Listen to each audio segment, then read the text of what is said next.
Petit Jornal. Inteligência e irreverência em doses diárias.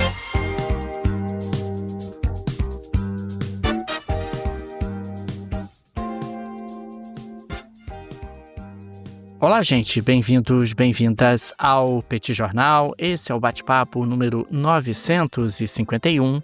Estamos gravando numa live no YouTube do Petit Jornal. São exatamente 9 horas e 21 minutos da segunda-feira, 20 de outubro de 2025. Cá está a dupla de costume, a dupla que você conhece de cor. Tanguy, o Bagdadi, animado, contente, preparado, revigorado, resiliente, retumbante, descansado e tarifado. Segue tarifado o professor Bagdadi. E temos também Daniel Souza, que é esse que vos fala.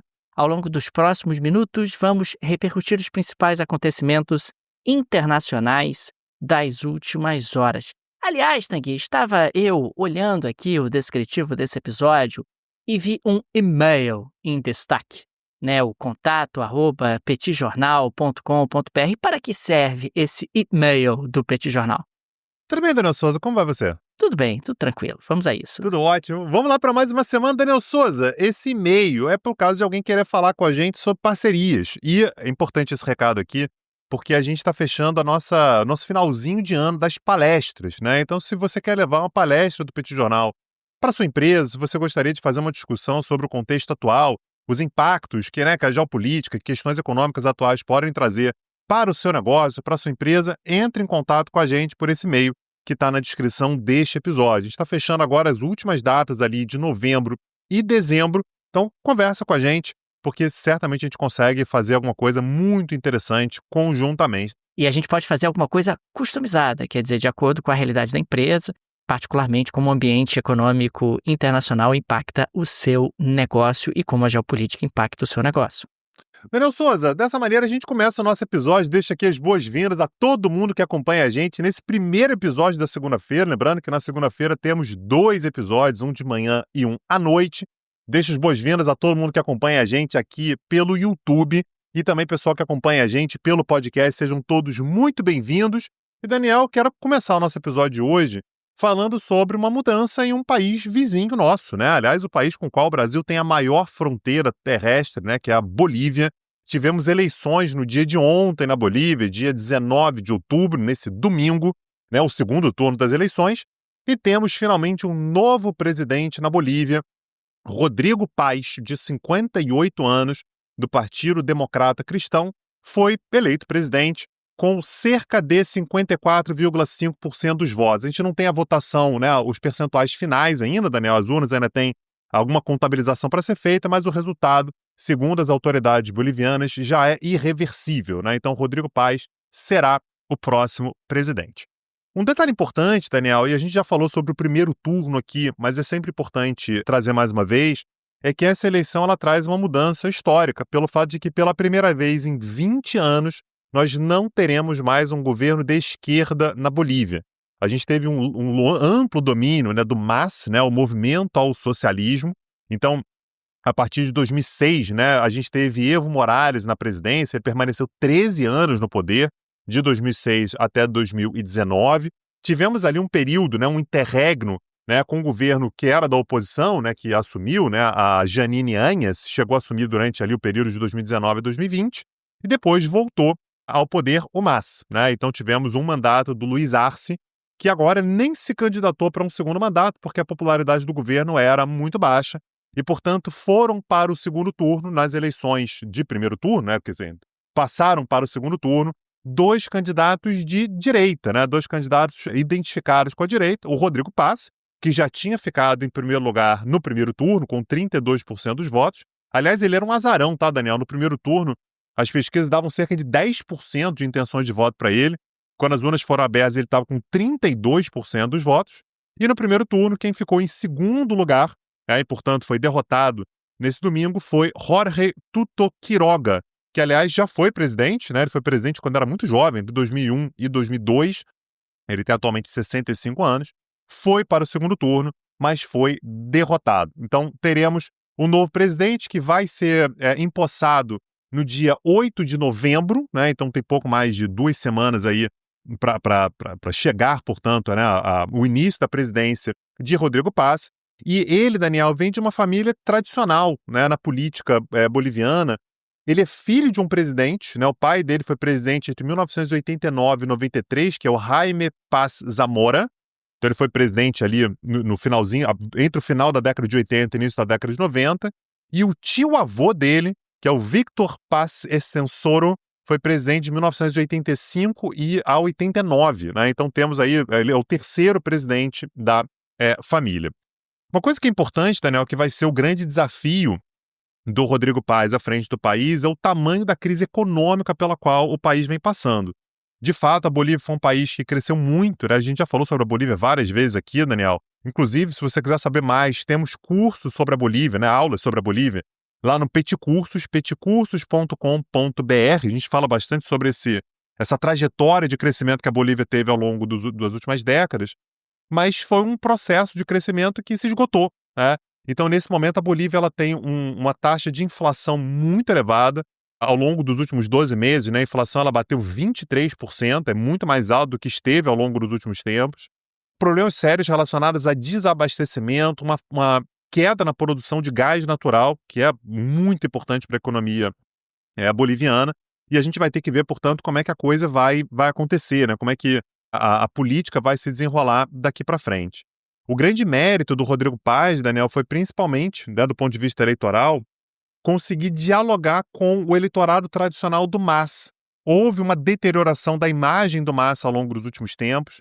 O movimento ao socialismo ele se viu rachado entre um grupo ligado ao Luiz Arce, outro grupo ligado ao Evo Morales. Então isso acabou mexendo muito com a imagem do partido e, portanto, o Rodrigo Paz ele teve essa capacidade de dialogar com o pessoal que estava insatisfeito, meio cansado, 20 anos no poder e tal. E contou muito, Daniel, com o vice-presidente dele, né, o candidato a vice-presidente, agora eleito vice-presidente, que é o Edmund Lara, que foi um policial, né, ele é um ex-policial, e que conseguiu trazer uma roupagem um pouco mais popular para a candidatura do Rodrigo Paz. Vamos ver, Daniel, a gente tem um longo caminho pela frente, ainda tem a figura muito forte no país do próprio Evo Morales. O Evo Morales está foragido da justiça. E aí, Daniel, aquelas coisas que a América Latina nos lega, né, Daniel Souza? Evo Morales está foragido, mas votou normalmente. Ele está lá na região de Chapare, né, que é uma região que é o reduto dele, é um dos redutos dele, sendo protegido por uma guarda indígena, né? Ele foi condenado por estupro de uma menor, mas conseguiu votar normalmente. Então, Daniel, a gente vai acompanhar aqui o que vai acontecer na Bolívia ao longo dos próximos tempos. E com essa nova presidência, Rodrigo Paz eleito presidente da Bolívia, Daniel. Tem que ir avançando para a próxima pauta, eu queria destacar um pouco os dados divulgados hoje acerca da economia chinesa. O PIB da China cresceu 4,8% no terceiro trimestre, de julho a setembro de 2025, em termos anualizados. Esse resultado representa o crescimento mais fraco em um ano, e uma clara desaceleração em relação ao trimestre anterior, onde o crescimento anualizado tinha sido de 5,2%. Lembrando sempre que o governo chinês fixou como meta oficial de crescimento algo em torno de 5% para o ano de 2025. Motivos aqui para a desaceleração. Talvez o principal motivo é o consumo das famílias que continua baixo, refletindo ali a baixa confiança do consumidor. As vendas no varejo cresceram apenas 3% em setembro, em relação ao ano anterior, em sinal claro de que o consumo interno continua bastante fraco. Investimentos em ativos fixos, né, investimentos em fábricas, equipamentos, infraestrutura, caíram 0,5% nesse último trimestre, confirmando aí a fraqueza do investimento privado. A China continua com problema de deflação. Os preços continuam caindo tanto no varejo quanto no atacado, em função da demanda fraca e também do excesso de capacidade produtiva. Excesso de capacidade produtiva que faz com que os chineses, inclusive, tentem buscar ali canais de distribuição dos seus produtos no exterior. Tem também a crise imobiliária. O setor imobiliário permanece em forte retração, o setor imobiliário que foi uma alavanca importante do crescimento chinês ao longo das últimas décadas. As vendas residenciais caíram 7,6% em valor no acumulado de janeiro a setembro de 2025, o que é algo que chama demais a atenção. E temos também como pano de fundo as tensões entre Pequim e Washington, que continuam bastante elevadas, tanto na área de comércio, quanto na área de tecnologia, quanto na área de segurança. Ainda é incerto se o Trump e o Xi Jinping vão ter aí o seu encontro bilateral previsto para uma cúpula regional no final do mês. Agora, apesar das tarifas adicionadas pelos Estados Unidos sobre os produtos chineses, as exportações globais da China têm mostrado resiliência. As exportações totais cresceram 8,3% em setembro, o maior avanço em 6 meses. Isso é reflexo do esforço que Pequim vem fazendo para redirecionar suas vendas para outros mercados emergentes e desenvolvidos, buscando aí uma diversificação geográfica. Entretanto, nos Estados Unidos, no que tange aos Estados Unidos, as exportações chinesas caíram 27% no mesmo período, o que é algo que chama atenção demais. Estamos falando de uma China, Tanguy, que está lutando claramente para não desacelerar ou para não desacelerar tão velozmente. Uma China que continua tendo nas exportações uma importante alavanca do seu crescimento econômico, na medida em que a demanda interna continua dando sinais de fragilidade. O governo chinês vem há bastante tempo tentando estimular a demanda interna, tentando estimular o consumo interno, mas até o presente momento não tem obtido muito sucesso nessa estratégia, o que mantém a economia chinesa muito vulnerável. Afinal, se as exportações não continuarem tendo essa performance que estão tendo, porque a China perdeu competitividade, ou então porque mercados se fecharam aos produtos chineses, o país pode enfrentar problemas bastante sérios. Até porque o consumo interno, até o presente momento pelo menos, não deu sinais de que é capaz de substituir as exportações como alavanca de crescimento da China. Perfeito. Daniel Souza, como próxima pauta, eu queria falar um pouquinho sobre o Oriente Médio. A gente teve um final de semana muito tenso, mais uma vez, na faixa de Gaza. Aparentemente, Daniel, a gente teve uma quebra do cessar-fogo, Israel disse que já pretende retomar o cessar-fogo, mas, de qualquer maneira, os últimos dias, principalmente esse domingo, foi de volta de alguns combates, ainda que localizados na faixa de Gaza.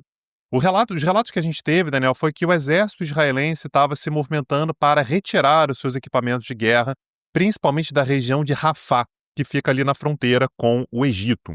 E dessa maneira teria tentado retirar determinadas estruturas que, segundo Israel, pertenceriam ao Hamas. O Hamas teria reagido a essa tentativa de mexer em equipamentos militares e, portanto, o confronto ele se avolumou a partir daquele período e Israel, portanto, iniciou novos bombardeios contra instalações do Hamas. Naturalmente, Daniel, começa aquela troca de acusações, O que Israel diz é: a gente estava cumprindo a nossa parte, fazendo o recuo da região de Rafah e o Hamas nos atacou. O que o Hamas diz é: já foram várias violações por parte de Israel do acordo de cessar-fogo.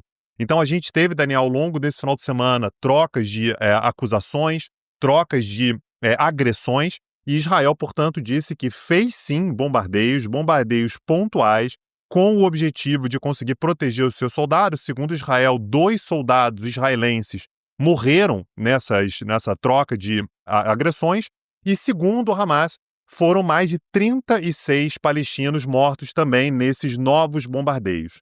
Não houve manifestações nem por parte dos Estados Unidos, nem por parte dos países árabes, que afiançam, portanto, o cessar-fogo, que fizeram parte ali das negociações, e Israel disse que pretende retomar o cessar-fogo a partir de hoje, a partir dessa segunda-feira. Um tema que ainda está pendente, Daniel, que a gente tem que ver como é que vai se desenrolar daqui para frente ainda é a entrega dos corpos dos reféns.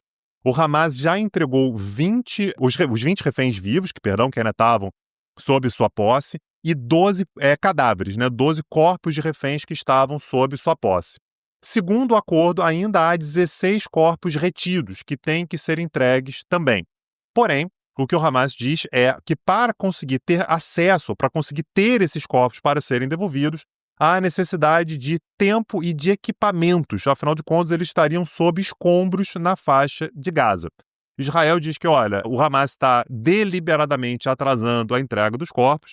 A gente não tem como saber qual é exatamente a situação, mas o fato, Daniel, é que há um medo muito grande, uma preocupação muito grande com a possibilidade de essa tensão escalar e da gente ter, portanto, uma retomada de conflitos de larga escala.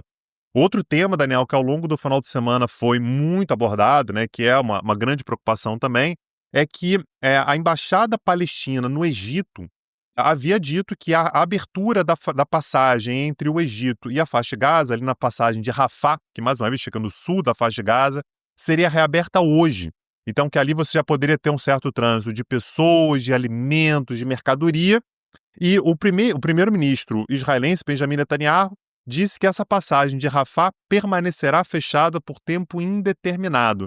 Era isso que a gente falava, Daniel, quando o acordo saiu, que beleza, tivemos um acordo, que bom, os reféns foram libertados, a gente teve prisioneiros, né, palestinos, que estavam presos sem acusação, sendo devolvidos para Gaza também, porém há muitos pontos que não estão esclarecidos. Como é que vai ser exatamente, qual é o acordo, o que vai ser feito. Essa passagem de Rafah, portanto, é mais um ponto. Existe uma expectativa, Daniel, de que o J.D. Vance, né, o vice-presidente dos Estados Unidos, vá a Israel essa semana agora. A gente sabe que ele é um grande entusiasta da posição israelense, é um grande aliado de Israel, mas existe uma preocupação bastante grande com relação ao que vai acontecer para a manutenção desse cessar-fogo. Mais uma vez, os principais avalistas desse cessar-fogo não se manifestaram, Estados Unidos, os países árabes não falaram nada, então não dá para saber se não falaram nada porque consideram que é algo passageiro, que acontece, né, faz parte do cessar-fogo, ou se estão trabalhando nos bastidores para, enfim, tentar contornar algum tipo de risco a esse cessar-fogo. A gente vai ter que acompanhar ao longo dos próximos dias também, Daniel. Segue frágil, né, Tanguy, o cessar-fogo entre Israel e Hamas, como nós havíamos dito aqui no Petit Jornal há poucos dias. Você tem aí um acordo onde claramente as duas partes não estão felizes com o acordo. Estão sendo forçadas ali pelo presidente dos Estados Unidos, Donald Trump, e essas tensões acabam se avolumando com o passar do tempo. Tanguy, avançando para a próxima pauta, nós tivemos um furto absolutamente espetacular no Museu do Louvre neste domingo, aliás, na manhã deste domingo, 19 de outubro. O incidente levou ao fechamento imediato do prédio e à evacuação dos visitantes. O museu publicou um aviso informando o fechamento por razões excepcionais. O furto atingiu a Galeria Apollo, uma das mais famosas do Louvre, com vista para o Rio Sena, onde estão expostas joias da coroa francesa. A ação durou apenas cerca de 7 minutos, segundo o ministro do Interior, o Laurent Nunez. 3 ou 4 ladrões participaram da operação. Eles utilizaram uma plataforma elevatória montada em um caminhão e com uma mini serra elétrica quebraram as janelas e invadiram o prédio. Fugiram em scooters pela autoestrada A6 que liga Paris ao sudeste da França. A polícia cercou o local logo após o crime, mas nenhum suspeito foi preso até o momento. As peças roubadas pertenciam à coleção de joias, né, da realeza francesa e fazem parte, claro, ali de algo de valor inestimável. O diamante, por exemplo, Regent, de 140 quilates, Tanguy, eu não sabia nem que existiam tantos quilates, usado por Luís XV e também por Napoleão, também faz parte dessa galeria, mas ainda não se sabe se ele foi levado. A ministra da Cultura francesa confirmou que uma das joias roubadas foi recuperada, mas não especificou qual. O Le Parisien informou que seria a coroa da esposa de Napoleão III, a imperatriz Eugênie, e que a peça estaria danificada. A lista completa dos itens furtados ainda não foi divulgada pela polícia. O interessante é que você tem casos anteriores muito recentes em Paris. Você teve o furto de pepitas de ouro que desapareceram do Museu de História Natural de Paris, e você tem porcelanas chinesas que foram levadas recentemente de um museu em Limoges. A polícia investiga se é o mesmo grupo criminoso que está por trás desses furtos, e você também tem aí uma série de investigações a realizar. E o Emmanuel Macron, que não está numa boa fase, né, ele havia anunciado uma reforma estrutural do Louvre que duraria até 2031, com nova entrada, reorganização das salas para melhorar a segurança e, de alguma forma, reduzir a vulnerabilidade do acervo naquele museu. É uma humilhação nacional para a França você ter esse tipo de furto e pareceu algo cinematográfico, algo que a gente vê em filmes. Você ter uma ação como essa, tão veloz, em poucos minutos, sendo tão eficaz, tão efetiva e a polícia não conseguindo ali alcançar os criminosos. Então, para os nossos ouvintes, se você receber aí uma mensagem dizendo tem uma joia aqui, você gostaria, saiba que pode sim ser verdade, mas a gente não recomenda que você adquira, porque pode dar problema para você. Daniel Souza, eu estava achando que isso já era geleia Shakira, mas aparentemente não, né? Tem mais geleia ainda. Tem mais geleia. Tanguy, nós tivemos nesse final de semana a publicação de um vídeo por Donald Trump. Donald Trump foi alvo ali de protestos em várias partes do mundo, protestos intitulados No King. Não sei por quê, Tanguy. Não sei por que as pessoas estão achando que Donald Trump está se projetando como um rei, como um monarca absoluto. Muita injustiça. Mas o fato é que Trump publicou no sábado um vídeo produzido por inteligência artificial debochando desses protestos. Ele embarca num jato da Força Aérea com uma coroa, veja você, Tanguy, com uma coroa.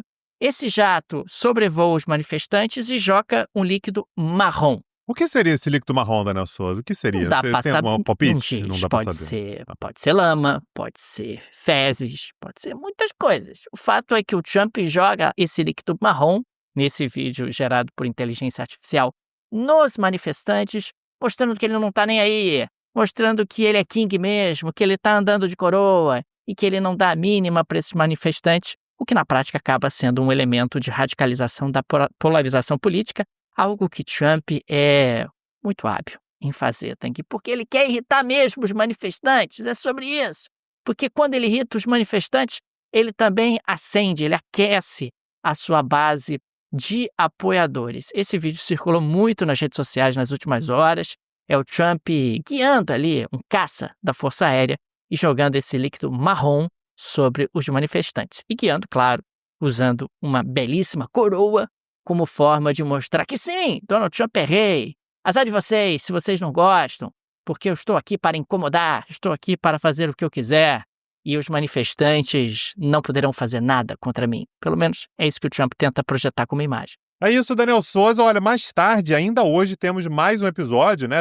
Aliás, já temos assunto, né, pra gente tratar na live de hoje à noite. Aliás, e obviamente, né, as coisas que acontecerem ao longo dessa segunda-feira.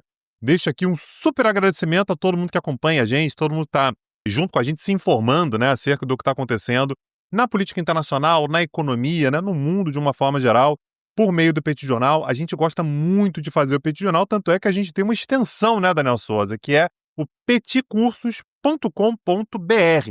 Plataforma nova, tá bonitão, teremos novidades, né, que estão sendo planejadas aí para os próximos dias. E você acompanha por lá, portanto, uma série de aulas sobre o tema que você quiser.